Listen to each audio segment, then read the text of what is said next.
are dying because they don't go to a doctor when they should, because they lack health insurance, or they are underinsured with high deductibles and high copayments.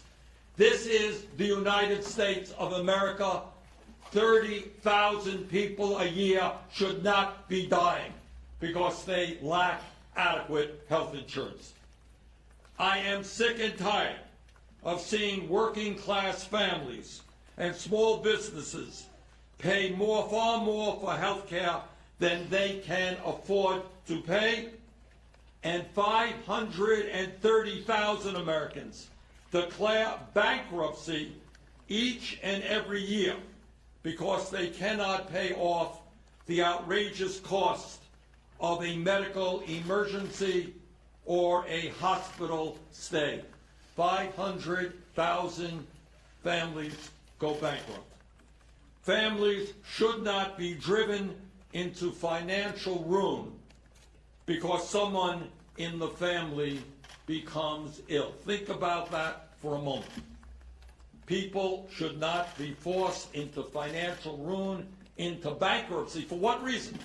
Because someone in the family became ill. And we are going to end that stupidity and that ugliness.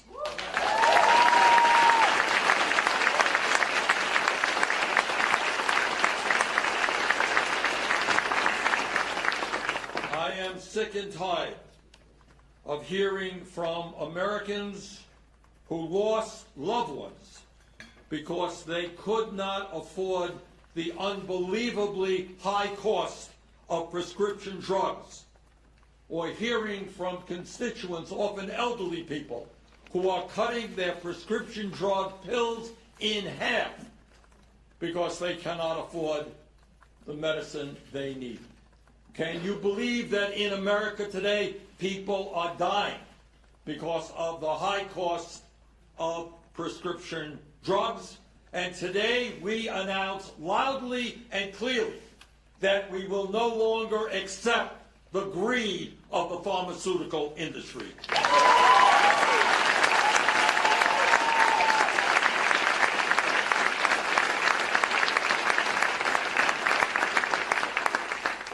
In fact, later this month, on the 28th, I'll be going to Detroit, Michigan, and get on a bus with a number of people who have diabetes.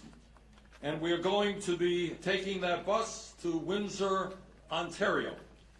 And in Windsor, Ontario, we are going to buy insulin for 1/10 of the price that diabetic patients are charged in the United States.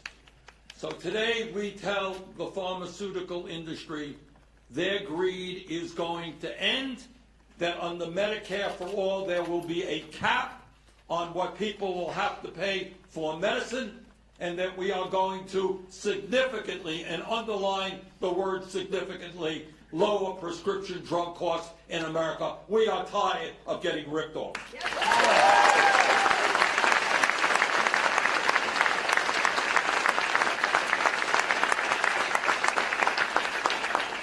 I am tired of talking with people who are struggling with mental illness in this country, who cannot afford the mental health counseling they desperately need. I am tired of talking and meeting with people whose teeth are rotting in their mouths, but they cannot find affordable dental care.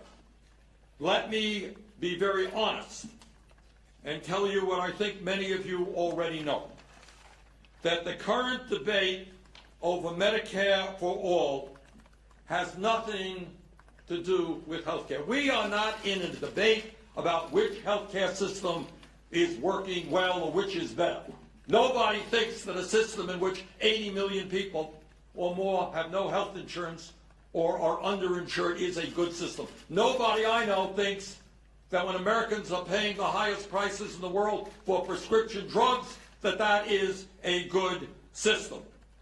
What the debate that we are currently having in this campaign and all over this country has nothing to do with health care, but it has everything to do with the greed and profits of the healthcare industry.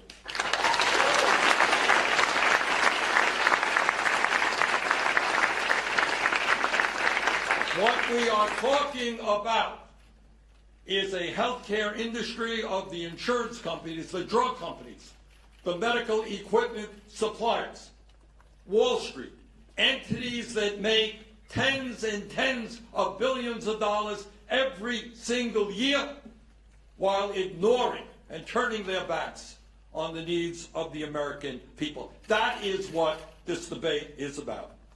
This debate is about whether we maintain a dysfunctional system which allows the big drug and healthcare companies to make over $100 billion in profit last year. $100 billion in profit last year, while the top CEOs in the industry made $2.6 billion in total compensation. All the while, when 1 out of 5 Americans cannot afford to fill the prescription drugs that their doctors prescribe. Now, I know I have a radical idea out there in thinking that the function of a rational healthcare system is to provide healthcare to all in a cost-effective way, not to make billions in profit for the drug companies and the insurance companies.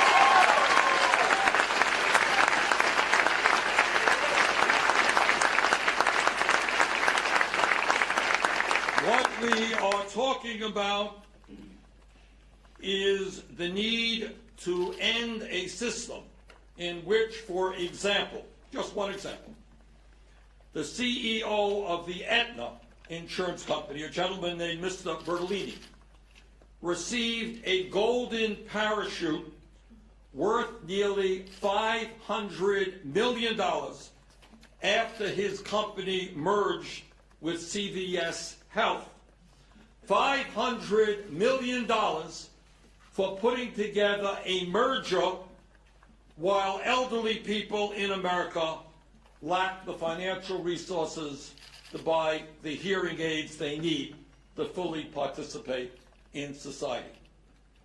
We have got to ask ourselves about whether we want to maintain a system that allows the former CEO of Gilead, a gentleman named John Martin, to become a billionaire by charging $1,000 a pill for a hepatitis C drug called Sovaldi that costs $1 to manufacture. $1 a pill to manufacture.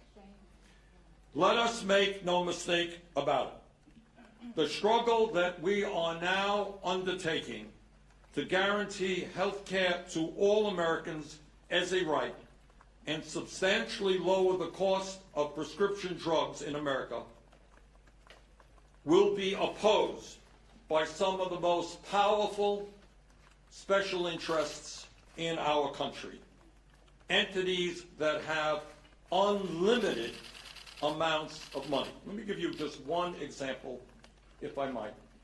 A couple of years ago, I was out in California working with folks who wanted to lower the cost of prescription drugs in that state.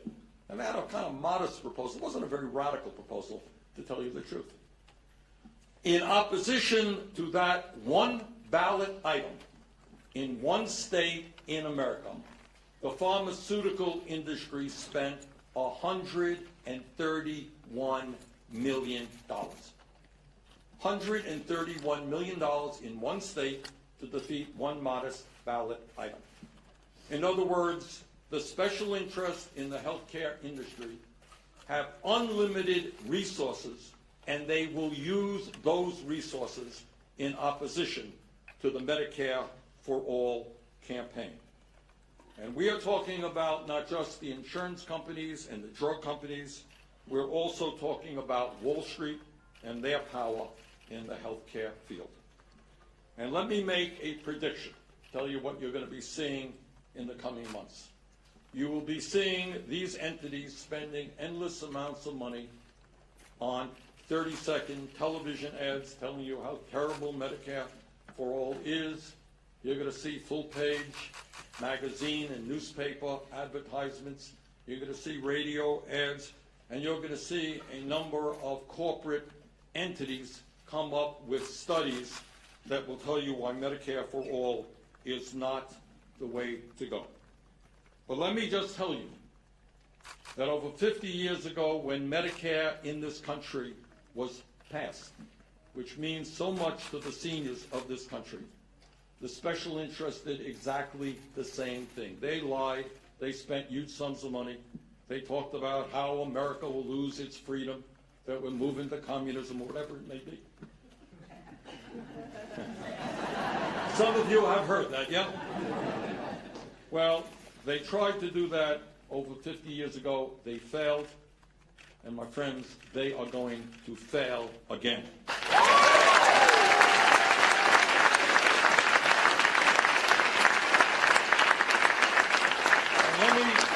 Let me just say a word about the kind of money. I want you to understand the kind of money that we are talking about. Over the last 20 years, the insurance industry and pharmaceutical companies have spent more than $330 million in campaign contributions and over $4 billion in lobbying to get Congress to do its bidding. All right. Do you want to know why the United States is the only major country on earth not to guarantee health care to all? That's why. Do you want to know why that today you could walk into your pharmacy and find that the price of the medicine you've been using for 10 years has doubled or tripled because there is no law protecting consumers from outrageous rate increases on the part of the drug companies? That is why. The pharmaceutical industry, in addition to spending huge sums of money on campaign contributions and lobbying, has hired some 1,200 lobbyists, including the former leadership of both political parties. So it's not just campaign contributions, it is also an incredible amount of money going into lobbyists. Just give you another example of what goes on here in Washington, D.C. I found it quite interesting that Billy Tauzin, who was the Republican congressman who wrote the bill to prevent Medicare from negotiating for lower drug prices, went on, just coincidentally, no doubt. He was the chairman of the relevant committee who wrote the bill to prevent Medicare from negotiating prices with the pharmaceutical industry. Just coincidentally, he went on to become the president and CEO of Pharma and received over $11 million in compensation in 2010. That is how business is done here in our nation's capital. Well, I have a different vision of what a rational healthcare system is all about.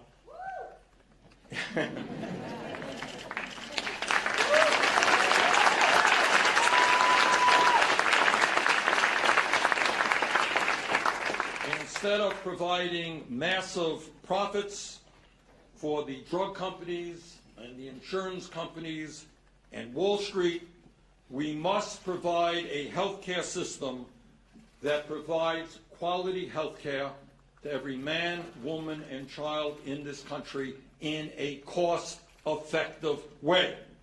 And that is precisely what Medicare for All is all about. Under the legislation that I have offered, every family in America would receive comprehensive coverage. All basic health care needs are covered, and in the process, middle-class families would save thousands of dollars a year by eliminating their private insurance costs as we move to a publicly funded program. The transition to the Medicare for All program would take place over 4 years. In the first year, benefits to older people would be expanded to include dental care, hearing aids, and eyeglasses. Now, Medicare today is a very strong program and a very popular program for senior citizens in this country. But it does not provide all of the benefits that seniors need. The last that I heard, the ability to hear, the ability to see, the desire to have teeth in your mouth is a health care issue.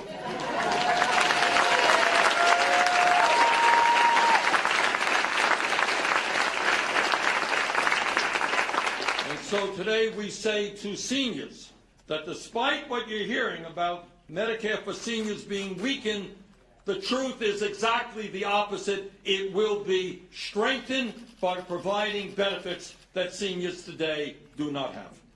Furthermore, in the first year, we are going to lower the eligibility age for Medicare, which is now at 65, down to 55.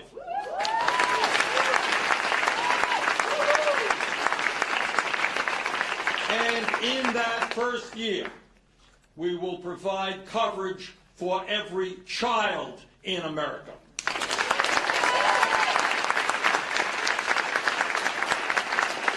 In the second year, we will lower the eligibility age to 45, in the third year to 35, and by the fourth year, every man, woman, and child will be covered with comprehensive coverage through a Medicare for All program. All right.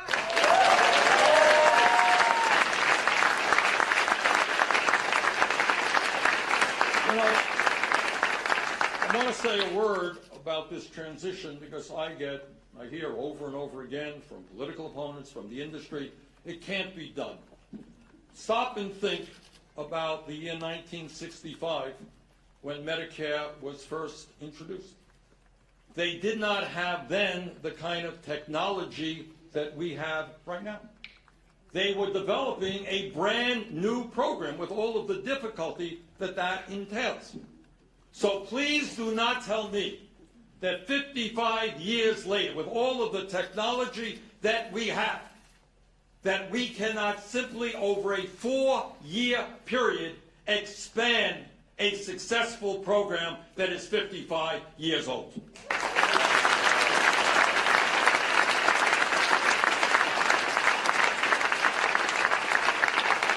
And there is a lot of cost, a lot of discussion about the cost of Medicare. So let me be very clear in telling you that Medicare for All will reduce, let me repeat, reduce overall health care spending in our country while lowering the number of uninsured and underinsured to 0.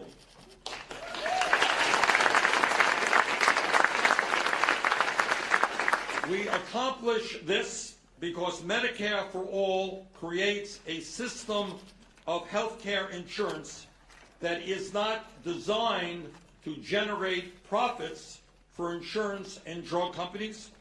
It will be a system focused on delivering actual health care. Now, I know that that is a radical idea. Imagine that, a system designed to improve health, to prevent disease, rather than a system designed to make huge profits for the industry. A Medicare for All system will save lives, it will save money, and it will end the frustration and endless paperwork, denials, and desperate fights with an insurance company to cover medically necessary medications and procedures. And it is not just doctors and nurses who are going nuts trying to argue with the insurance companies.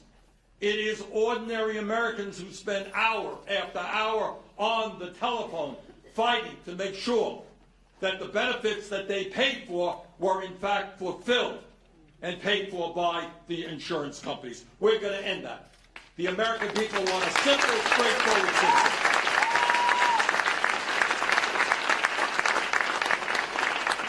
Medicare for All will fully eliminate insurance premiums, no more deductibles, and no more copayments.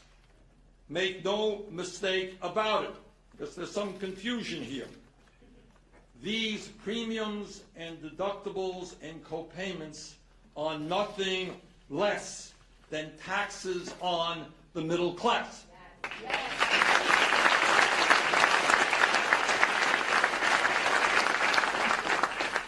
Now, my Republican friends, and some others, seem to think that the American people hate paying taxes, but they just love paying insurance premiums.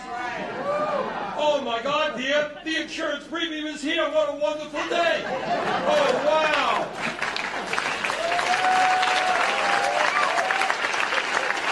Let's celebrate. Hey, another $2,000 a month for insurance, and small businesses, they just love it every month, paying those insurance premiums.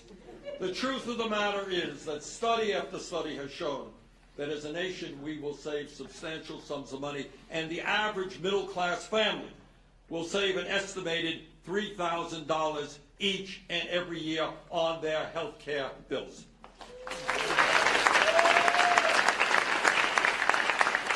Further, and very importantly, because there is a lot of misinformation getting out there on this as well, that unlike the current dysfunctional system, Medicare for All allows people the freedom to choose any doctor, any clinic, or any hospital without worrying about whether their provider is in network or not.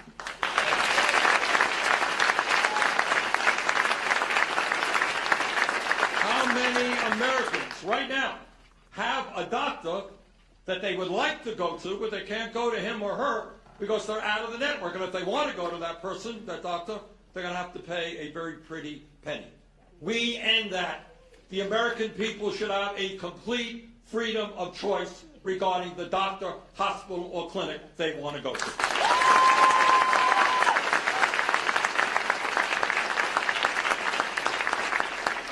In addition, Medicare for All will allow us to end the very serious problem of medically underserved areas.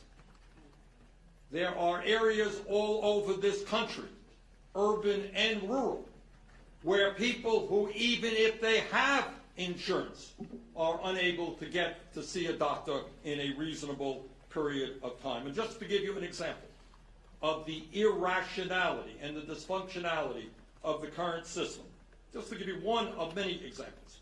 I was in Philadelphia a few days ago, rallying with the people of Philadelphia to try to stop the closure of Hahnemann University Hospital, a hospital which has existed since the Civil War days of this country. And Hahnemann Hospital serves as a safety net. It's mostly for lower income people. 2/3 of the people who use the emergency room there are people of color. Now, why is there an effort to close that hospital? What is the rationale behind it? And everybody understands the answer. The answer is that the hospital, unbelievably, is now owned by an investment banker who intends to convert that property into luxury condominiums and hotels. And this people accept under this system as normal. Can you imagine denying poor people access to health care? Many women of color who give birth there, and we're fighting right now against a very high rate of maternal deaths for women of color. Can you imagine shutting down a hospital and an emergency room in a major city in America in order to build expensive condominiums and a luxury hotel? That is the kind of dysfunctionality that we intend to end. Furthermore, let me address some of the other half-truths misinformation, and in some cases, outright lies that are being spread about Medicare for all. Medicare for all critics tell us that Americans just love their private health insurance companies. You know what? I have never met one person who loves their insurance company.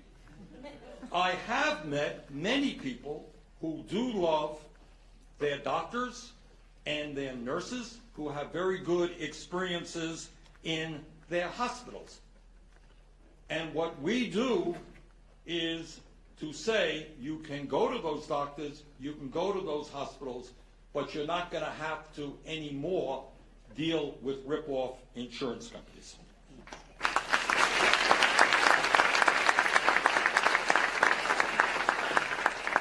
We heard fairly recently from the CEO at United Health, a gentleman named David Whitman, who, by the way, in 2017 made $83 million in compensation.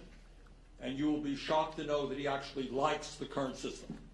He thinks the system is really good, and he worries, and I quote, that a Medicare for all system would, quote, destabilize the nation's health system, end quote. Well, I guess that Mr. Whitman and his friends will no longer be making $83 million a year in compensation. And if he calls that destabilization, so be it.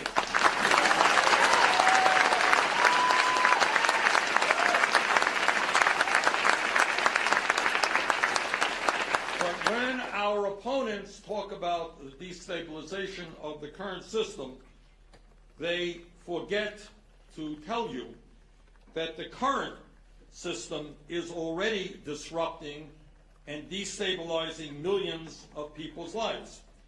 In the current system, 50 million Americans every year lose their existing health insurance when their employer changes insurer. Right? So you're working for somebody and your employer says, oh, by the way, we've got a better deal over there. We're going to this insurer. You're changing your insurance company. People lose their health insurance in many cases when they lose their jobs or when they change employers. They are changing their health insurance plans. Or, sadly enough, when they can no longer afford any health insurance at all. That is 50 million people every year. For many of these people, they will no longer be able to see the doctor that they have gone to and relied on for years. And for others, important treatments for long-term conditions or disabilities will be changed or stopped altogether. That's called disruption in the current system. And here is the simple truth. The American people do not like their private health insurance companies.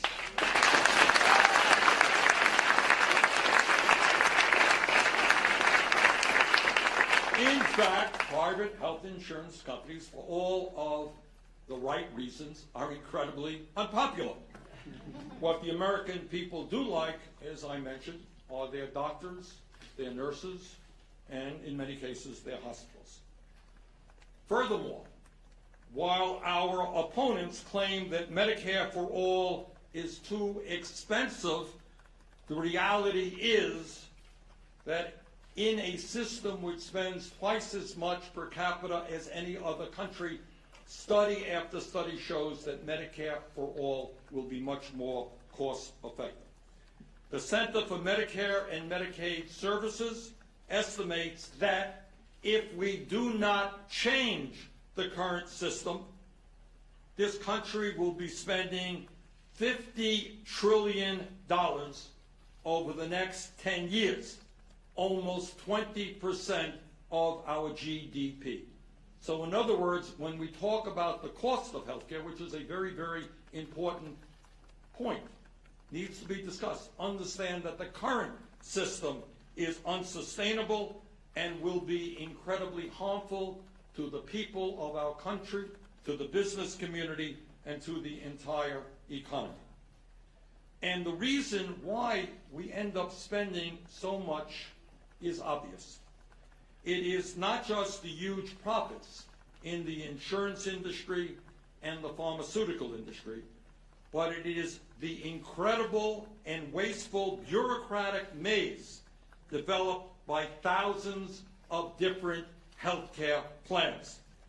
Today, hospitals and doctors must deal with patients who have different deductibles, different co-payments, different networks of coverage, and different coverage for pharmaceuticals or no insurance at all. All of this is not only driving doctors and nurses and hospital administrators to distraction, but it is wasting up to $500 billion a year on unnecessary and bureaucratic administrative costs.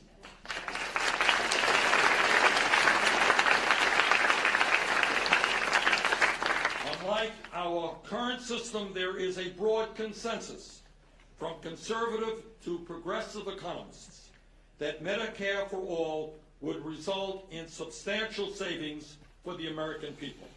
Two of the most recent studies on this issue have estimated that Medicare for all would save the American people between $2 trillion and $5 trillion over a 10-year period. So the argument is not how much Medicare for all will cost. It will cost a lot. Healthcare costs a lot. The argument is compared to what? And the what is an unsustainable system that will cost huge amounts of money and negatively impact our economy if we do not have the courage to change it. And let me also be clear in telling you that the fight against Medicare for all today is not a new development. Powerful special interests have always opposed health care programs that work for the people and not for corporate interests.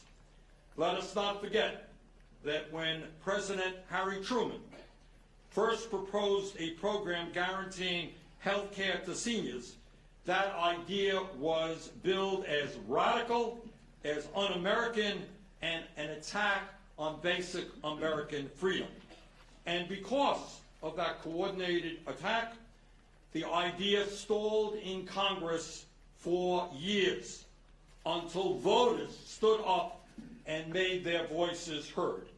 In 1960, the United States elected, the people of the United States elected John F. Kennedy as president after he campaigned in support of Truman's health care ideas.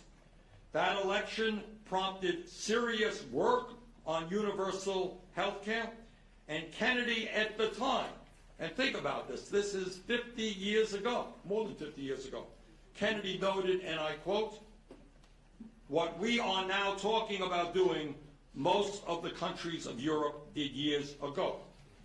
End of quote. That's in the early 60s, President Kennedy. Finally, following the 1964 Democratic election landslide, the new Congress was able to pass what is now known as Medicare, despite intense opposition from the health insurance industry and the pharmaceutical companies. More than a half a century after that achievement, the time is now to go forward. The time is now to expand Medicare to every man, woman, and child in this country.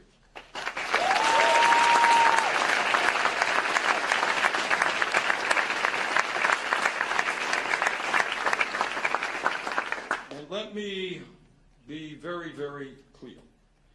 When it comes to health care, the insurance companies and the drug companies have been able to control the political process. The American people believe in health care for all. The American people believe that we must significantly lower the cost of prescription drugs. But yet the health care industry has fought us every step of the way. And it seems to me that if we are going to break the stranglehold of corporate interest over the health care needs of the American people. We have got to confront a Washington culture that is corrupt, that puts profits ahead of the needs of the people.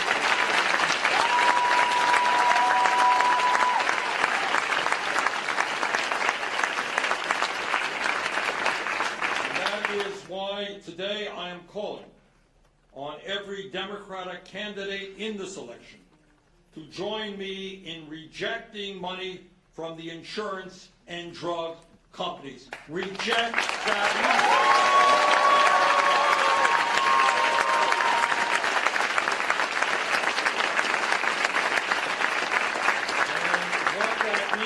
What that means specifically is not accepting donations of over $200 from health insurance or pharmaceutical company PACs, lobbyists, or executives. Candidates who are not willing to take that pledge should explain to the American people why those corporate interests and their donations are a good investment for the healthcare industry.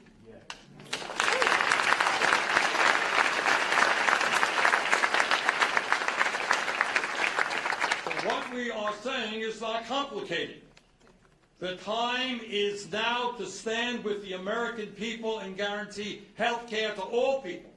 The time is now to tell the drug companies and the insurance companies we don't want their money because we don't think that the current health care system is right because it is geared toward profits for those industries rather than the needs of the American people.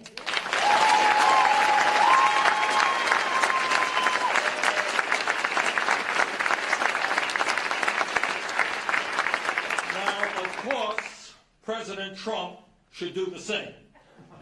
But I am not going to even waste my breath suggesting that he will. This is a president who, as you will recall, promised the American people that he would provide health care to everybody, but instead came within one vote of throwing 32 million Americans off of the health care that they have. Finally, let me conclude by saying this. You know, I understand that change gets people a little bit nervous. I do understand that.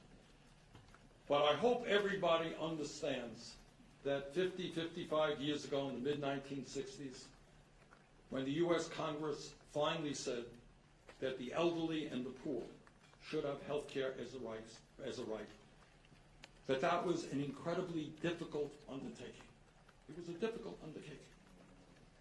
But they succeeded, and what they did has improved the lives and saved the lives of countless and countless people.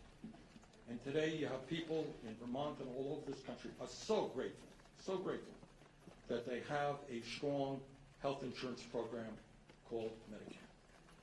But that was in the 1960s. And today we are in the year 2019. So in my view, now is the time not for tinkering around the edges.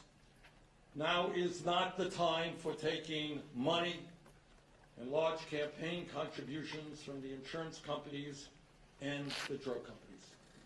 Now is the time to do what every other major country on earth does.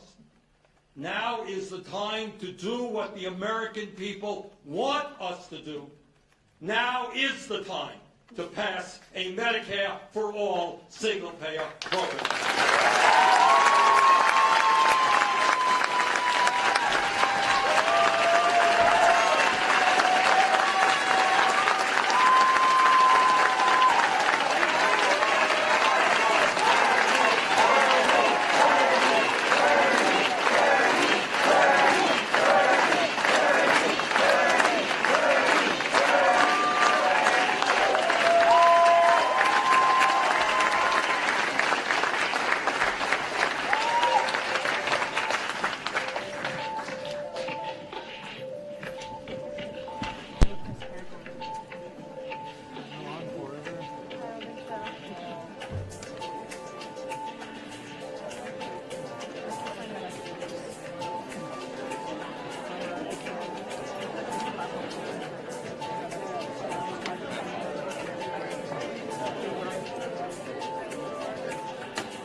They always had